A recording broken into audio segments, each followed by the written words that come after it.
The trembling began in Sarah's fingertips as she sat in the waiting room. Her appointment card held so tightly it was beginning to crease. 23 years old, and she had never been to a gynecologist before. The anxiety wasn't just about the appointment itself, though God knew that was terrifying enough. It was the weight of all the reasons she'd avoided this moment for so long. Years of shame, whispered comments from her mother about her body, the paralyzing fear of judgment from a stranger. Her hands were shaking so badly she had to clasp them together in her lap, and tears were already threatening at the corners of her eyes before she'd even met the doctor. She'd only come today because her best friend Maria had finally worn her down, staging what amounted to an intervention in their cramped apartment. "You're not well, Sarah, you know that, right?"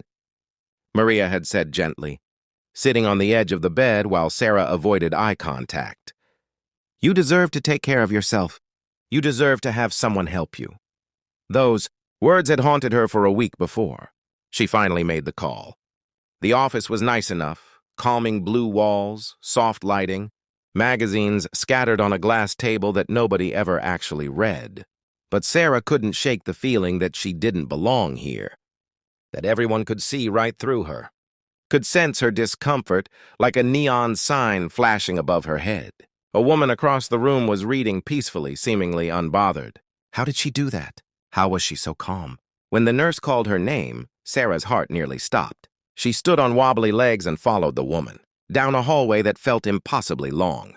After taking her vitals, the nurse smiled kindly and told her the doctor would be in shortly. Then she was alone again, sitting on the examination table in a paper gown, feeling more vulnerable than she ever had in her life. The knock on the door made her jump. "Hi there, Sarah. I'm Dr. Marcus Chen." The door opened to reveal a man who looked to be in his early 30s, with kind eyes and an easy smile that somehow made the room feel less cold. He was wearing a white coat over what looked like an expensive designer shirt, and his watch, God, was that a Rolex? Caught the fluorescent light. Sarah's anxiety spiked in a different direction now. Of course the universe would send her an impossibly attractive doctor, as if this day couldn't get worse. "I'm going to be completely honest with you," Dr. Chen said, pulling up a stool and sitting down at her eye level, rather than standing above her like so many doctors do. "I can see that you're nervous, and that's completely normal. But I want you to know that this is a safe space. Nothing you say to me will shock me, and nothing you've experienced or are going through changes how I view you.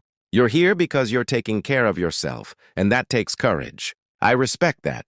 Something about the way he said it, the sincerity in his voice, began to crack the wall Sarah had built around herself. The appointment itself was professional and surprisingly gentle. Dr. Chen explained everything before he did it, asked if she was comfortable, checked in with her multiple times. When Sarah mentioned, almost in a whisper, that she'd been having irregular periods and some pain, he didn't dismiss her or make her feel like she was overreacting. Instead, he listened intently, took notes, and asked thoughtful, follow-up questions that showed he actually cared about understanding what she was experiencing. "I'm going to order some blood work and an ultrasound," he said finally. "But I want to start you on something that might help in the meantime. And Sarah, whatever we find, we're going to figure it out together. You're not alone in this." She nodded, tears streaming down her face now, but they weren't tears of fear anymore. Over the next 3 months, Sarah returned to the office several times. The ultrasound showed a small, benign cyst, easily managed. But more importantly, Dr. Chen's approach, his genuine concern, his refusal to make her feel rushed or judged, had awakened something in her. She started taking her health seriously. She made other appointments she'd been avoiding. She began to believe that she deserved care and attention. One Tuesday afternoon, Sarah came in for a follow-up. The cyst had resolved on its own, and everything looked good. As Dr. Chen was wrapping up the appointment, he paused. "Sarah, can I ask you something personal?" he said. "And feel free to tell me it's none of my business." "Of course," she said, surprised. "Have you ever thought about what you want to do with your life? What makes you happy?" The question hung in the air. Sarah had never really thought about it before. She worked retail, lived paycheck to paycheck, existed rather than lived. I don't know," she admitted. Dr. Chen leaned back thoughtfully.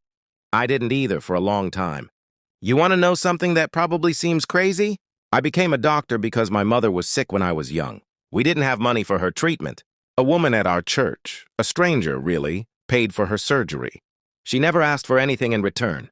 She just said that one day when I was able to, I should help someone else the way she'd helped us.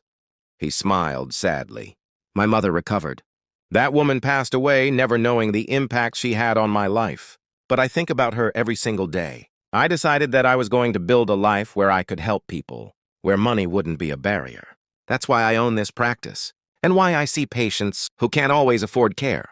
That's why I'm telling you all this. Sarah felt something shift inside her.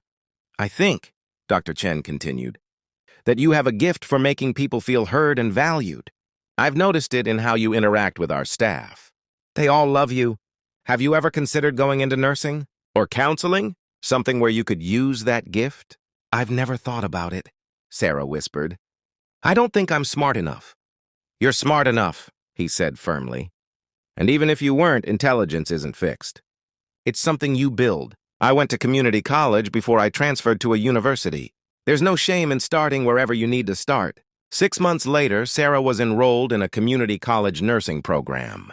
A year after that, she'd moved into a better apartment with Maria and was doing well in her classes. She still saw Dr. Chen for her annual checkups, but now their conversations included updates about her life, her dreams, her future. On her last visit before graduating from her program, Dr. Chen gave her a card. Inside, he'd written, "You've taught me something valuable. Sarah, you reminded me why I do this work. Kindness creates ripples. Never underestimate the power of being kind to yourself and to others." Sarah realized then what had really happened that day in his office. Yes, he'd treated her medically, but more importantly, he'd treated her like a human being who mattered. He'd looked past her anxiety and shyness and seen her potential when she couldn't see it herself.